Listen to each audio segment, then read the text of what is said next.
Good evening and welcome to the Shrewsbury Historical Society. This is our January 26, 2022 presentation. Before we can begin the program, could we please have a moment with Chris Gustafson to talk about our curator's report? Chris? My name is Chris Gustafson, and I'm the Vice President of the Shrewsbury Historical Society. Curator Linda Davis reports that we received 2 donations last week. The Worcester Historical Museum donated a 1934 and a 1935 Shrewsbury High School yearbook. They included graduates Anthony Brigatti and Olive Lutz. A Shrewsbury resident also donated a collection of fairly recent Shrewsbury High School yearbooks. We're grateful to the donors, and Linda will add the yearbooks to the Society archives. Okay, that's great. Could we now please have a moment with Jeffrey Underkoffler, our treasurer? Hello, everyone. Thank you, Eric. My name is Jeffrey Underkoffler. I'm the treasurer of the Historical Society. I just want to report that all of our bills are paid up and we're on budget for the year. Our biggest expense, as with everyone else this time of year, is paying the heating bills. So they are coming in and we're making sure that we're keeping the lights on and the building warm for those who wants to come and visit the museum upstairs on the opening days. Thank you, and Eric. Okay, thank you. Thank you very much. The Shrewsbury Historical Society tonight presents Bathsheba Spooner by Andrew Noone, virtual program and taped rebroadcast. Shrewsbury channels 28 and 328, and available on demand online at www.shrewsburymediaconnection.org. About the program. What possesses a woman from the elite of 18th century New England society to conspire with her American and British soldiers to murder her husband at the midpoint of the American Revolution? Join Andrew Noone as he discusses this tragic tale documented in his recently published book. About the presenter, author Andrew Noone brings his life to this murder and scandal that shook New England for decades. Mr. Noone is a docent for the Preservation Worcester and is previously a member of the Worcester Historical Commission. He holds a graduate degree from Syracuse University and is currently a music teacher for the Worcester Public Schools. Interesting enough, his home borders Green Hill Park, the final resting place of Bathsheba Spooner. Mr. Noone. Thank you. I'll start by giving a synopsis of the book. Then I'll bring in a few of the most commonly asked questions. Then I'll give a short bio of Shrewsbury's favorite son, Artemus Ward, and his connection to this tale. And then I'll open it to questions. Okay. So Bathsheba Spooner was the next to last of 7 children born to Timothy Ruggles and Bathsheba born Newcomb. Mrs. Ruggles had birthed 8 children from her first marriage. Her mother's roots were firmly planted in one of Cape Cod's oldest families. Her father's from Roxbury. Timothy, as you see here, was born in 1711, descendant of a family long involved in Massachusetts politics, but none enjoyed the status to which he would rise. A brigadier general in the French and Indian War, he had also served as Speaker of the House for 2 years. His reputation suffered dramatically when, as delegate to the Stamp Act Congress of 1765 in New York, he refused to join those protesting the actions of Parliament and King George III. Now firmly placed in the camp of those loyal to the king, he freely accepted the position of mandamus counselor, one of the men who were appointed by the king's governor to the Upper Massachusetts House to do the king's bidding. Few men were as loathed in Massachusetts in the year 1774. There you go. That year, Ruggles was banished from his new hometown of Hardwick, a town his ancestors had founded and he himself nurtured. He remained in British-controlled Boston until Evacuation Day, March 17, 1776, when he was removed with most Tories to Staten Island, as you see here. In the meantime, daughter Bathsheba had married Joshua Spooner of Boston, a businessman slash land speculator slash lumber salesman. The couple settled in Brookfield. This is Brookfield Center. This is about maybe a third of a mile to the southwest of where the murder took place, where the Spooner home is.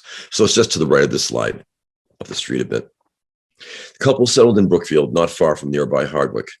The marriage may have been an arranged one, a marriage which gossipers usually characterized as inharmonious. 16-year-old militiaman Ezra Ross of Topsfield, here's a mid-19th century photograph of Topsfield. He was actually a native of Ipswich. He left his hospital camp in 1777 in Peekskill, New York, to venture home. En route, he was taken in by Bathsheba in Brookfield and nursed back to health. He returned to Topsfield, then headed west again that fall to join what would become the Battle of Saratoga. The British had hoped to cut New England off from the remaining 9 colonies. General Burgoyne's troops heading south to meet up with General Howe's troops heading north. It was not to be. Howe instead focused on Philadelphia, leaving Burgoyne to fend off the increasing masses of American troops north of Albany. His entire army surrendered to American General Gates. Marched to Boston, the British POWs were quartered in Cambridge and Charlestown. Both Sergeant James Buchanan and Private William Brooks managed to escape, not a difficult task, and likely met each other in Worcester for the first time. Now, February 1778, the men were apparently heading to Springfield for work when, during a fierce snowstorm, they were called into the Spooner home. They remained there for the next few weeks, Bathsheba plotting her husband's murder with them. In the meantime, young Ezra, just having attempted to poison Mr. Spooner, left with him to prepare his Princeton property, soon to be handed over to Spooner's brother. So here's East Princeton, which is where most likely Bathsheba's father had several hundred acres of property given to him by the king. So this is bordering Princeton and Sterling. Originally, this was part of Sterling. It was later deeded to become part of Princeton. Ross never made it to Princeton with Spooner, apparently borrowing Spooner's horse to return to Topsfield. So he left Bathsheba's husband on his own at the property in Princeton. All rendezvoused in Brookfield, the evening of March 1st, 1778. It is unclear if their meeting was coincidental or arranged. Having dined with a friend and his wife, Joshua returned home alone through the snow and was assaulted at his well, beaten to death, and thrown in while his wife finished eating her dinner. This is just a picture of the battlefield of Saratoga, where the 3 soldiers had fought. The clothes that Spooner wore and those from his chamber, along with his cash, were distributed among the 3 men who fled on horseback and foot. All were arrested the next day. The trial took place in late April. Abraham Lincoln's distant cousin as defense attorney, Robert Tree Payne, a signer of the Declaration, as prosecutor, in a trial organized by Governor John Hancock. With the trial lasting just over a day plus, all were found guilty. The date of execution was originally set for early June, but the 4 received a stay until July 2nd. Bathsheba claimed pregnancy. The officials in Boston allowed an exam to be done, proving that she was not with child. She insisted a second exam, not authorized, instead confirmed her pregnancy. But the Boston authorities would not relent. Despite an informal 3rd exam proving her right, her execution date was not changed. On June 10th, Abigail Adams wrote to her son, John Quincy, with his father in Paris.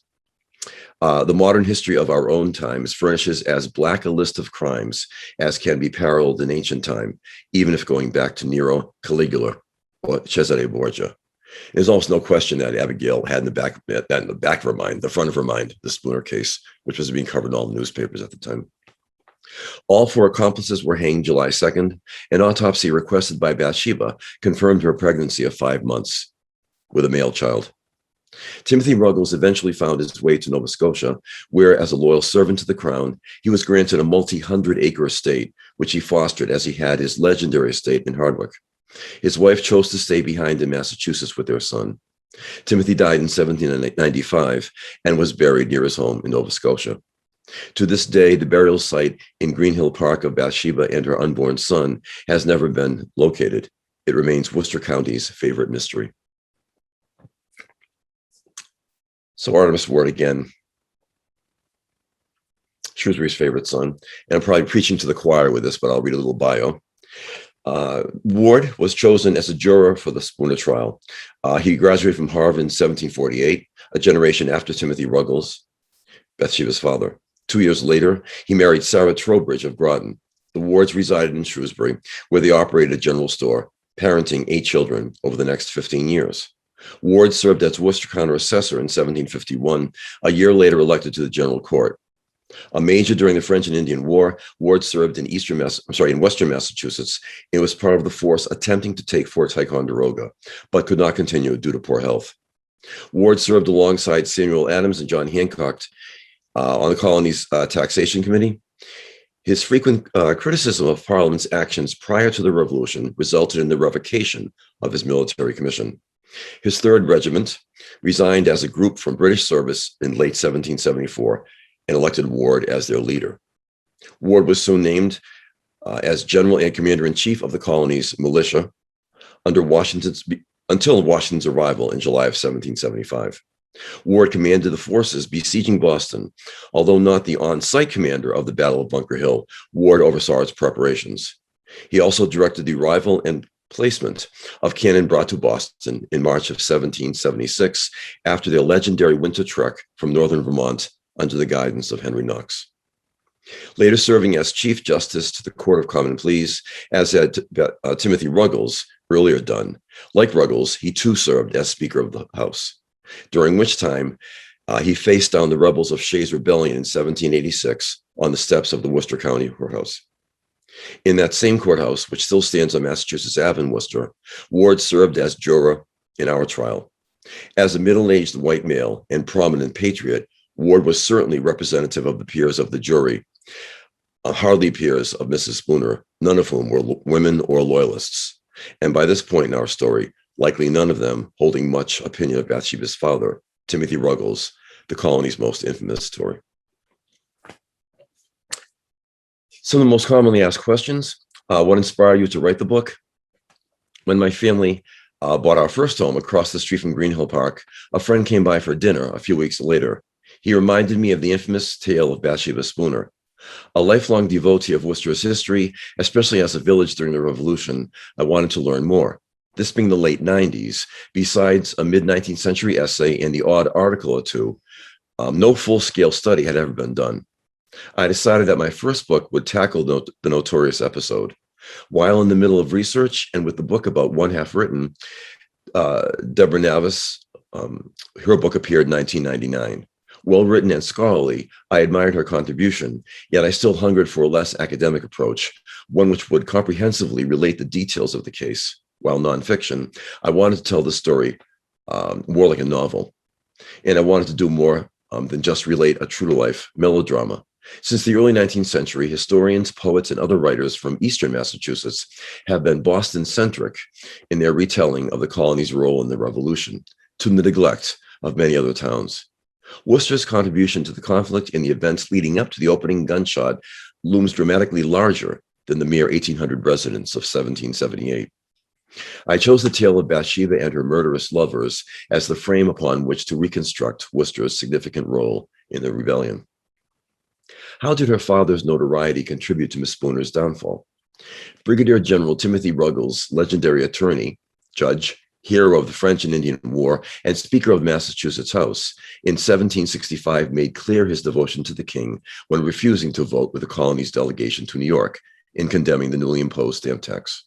Along with Governor Hutchinson, Ruggles became regarded as the Bay Colony's most notorious loyalist. Next to youngest Bathsheba had apparently always been his favorite child. Now married to Bostonian Joshua Spooner in Brookfield, her isolation from her father several miles distant and nearly 70 miles from the colony's capital likely only distressed a dynamic, erratic personality such as hers.